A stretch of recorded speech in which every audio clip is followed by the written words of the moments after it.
And then we hit Mountain Dew bottles shoved in behind that. Come on. Yeah, it was pretty intense. The differences between a single stage and a base coat, clear coat job.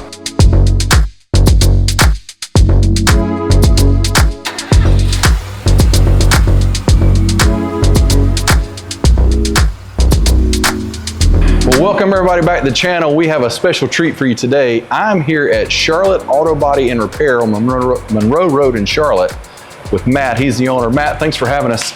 Absolutely. Cool place you got here. Appreciate it. I know you're normally like a repair kind of shop. Now this happens to be a little more leaning restoration. I guess if the right person calls and begs and cries, and you take pity and help us out. So this is my 87 Porsche 944 that Matt is helping me out with. If you've been following the channel, you've seen us as we've been bringing this one out of the barn that we found it in and back to reality. But I wanted to come over here, Matt, and talk to you today about kind of the different levels of paint jobs as it relates to either repair or restoration. Maybe some of the differences between a single stage and a base coat, clear coat job. Just kind of get some information out of you that you could help some of our viewers if they have a project at home they'd be interested in getting a paint job done. Sure, yes. A lot of these older vehicles came with a single stage paint job. And it was good at the time. It was the highest technology they had. And as years progressed, I believe in the 80s, they went to the base coat, clear coat, maybe late 80s. And it's just a more durable paint, shinier paint, easier to color match when you have problems. And so, yeah, a lot of people nowadays want the base coat, clear coat, even on old vehicles. Now, this being an 87, was this a base coat, clear coat? No. So this was a single stage? This was a single stage, okay. Yeah. As far as I could tell, in the way that all the areas had sanded, I did not see any clear coat on this vehicle. Okay.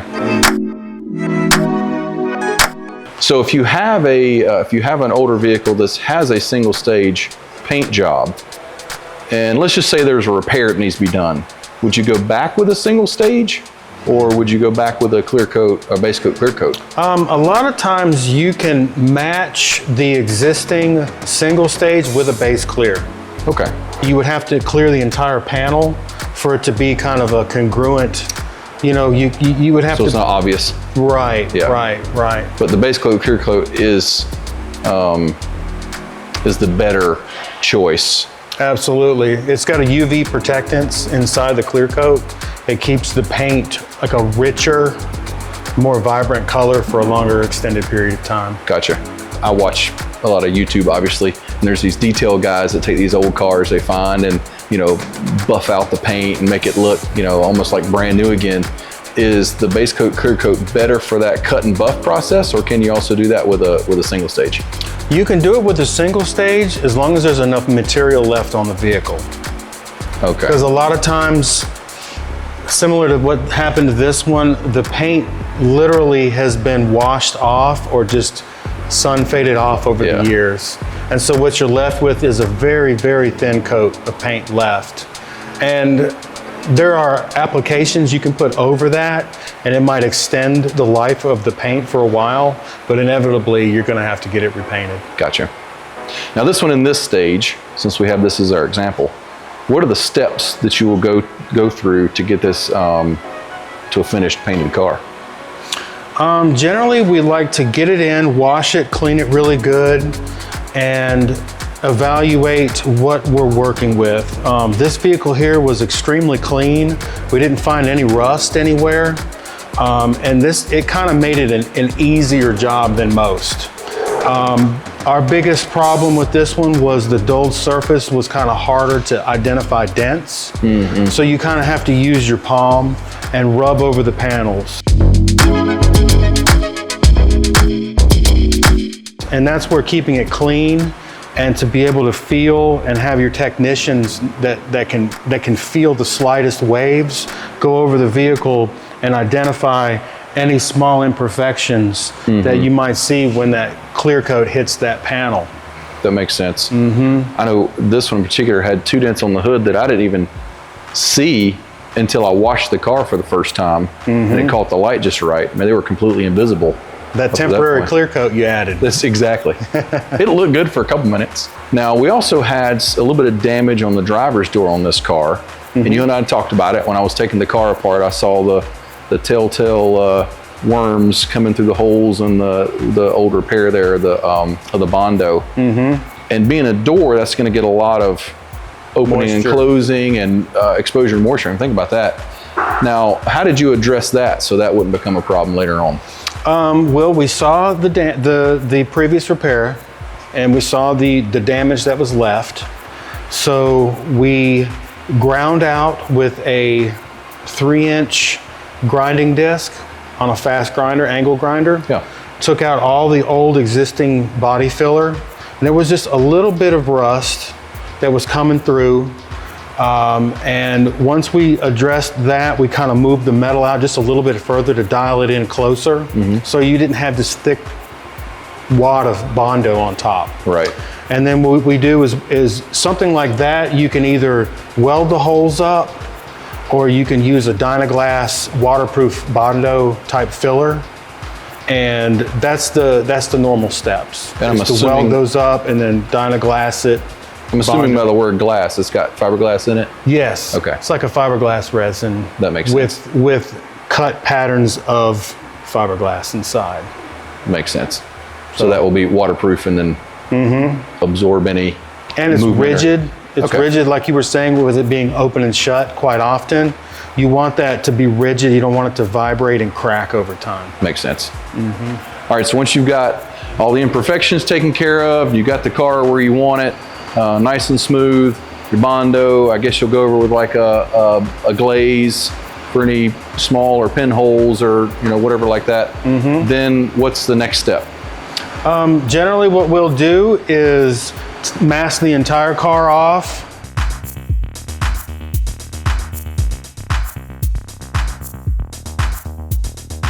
The door handles will be removed. Everything will be removed off the vehicle, taped up just like it was going in the paint booth for a paint, a refinish. And we would actually put 2 coats of good primer over everything and let that dry out real good. Come back and block sand the whole car basically. Make sure that we didn't miss anything as far as any imperfections.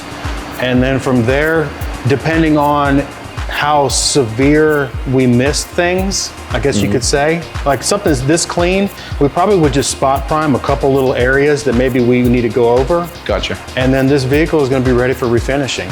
What does the primer do? The primer acts kind of like a sealer and a layer of, I guess you could call it a layer of thickness that you can sand to make the vehicle as smooth as possible.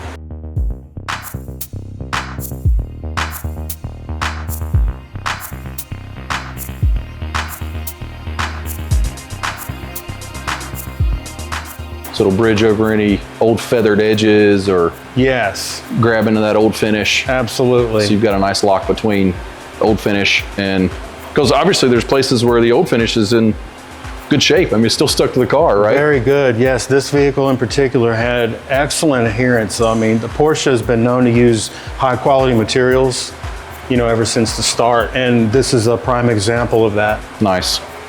So then your primer goes down, one more sand, just smooth everything out, then base coat, and then we're ready for top coat. Yep. A lot of times we can do that, or sometimes a vehicle will have your typical gray colored primers. And what we want to do is go over it with a specific undercoat. So something like this, since this is a red, as you can see here, this vehicle was painted with a white sealer first, the entire car. And then when that red base coat goes on top, it is bright. It's very bright. Gotcha. And so that's what you want to do. You want to match the sealer to the paint. And it's very important, because if you sealed this car with black and went over it with red, it would probably be a totally different color than if you started with the white. Yeah. And like you said, yes, we would do the white sealer, then go around it with that red base coat, get it all nice, and then that final 2-3 coats clear, depending on the product, to give it that ultra high durability shine. I was going to ask you, how many coats of clear do you normally put on? Well, it depends. It depends on the product. Okay. Because some products like 2 coats, and some products like 3. Gotcha. From the manufacturer. Now, do y'all normally, you got a nice facility here and a nice clean spray booth and all that. Do you normally have to do a lot of nibbing and buffing? I wouldn't say a lot. Okay. No. Pretty much all of our collision work comes out super clean. Gotcha. When you get into the all overs, it's inevitable you're going to have little pieces of trash, but nothing very big unless you have a dirty gun, and that has nothing to do with the booth. Sure. Well, man, I'm super excited. Obviously, this being my car, I'm excited about seeing this one done, and I appreciate you taking it on, because obviously it's not necessarily what you do day in and day out. But I do have a question for you, because as we were talking about your story earlier, you got started this, you weren't born in a body shop necessarily. Mm-hmm. You were doing your own restorations and working on your own stuff. Mm-hmm. So if somebody is at home and has a project, and maybe they're not trying to be, take to Amelia Island, but they want, a nice job, but save themselves a little money. What would you recommend for somebody that was doing this in their backyard or maybe their shop, or getting one of those Harbor Freight giant tents or whatever that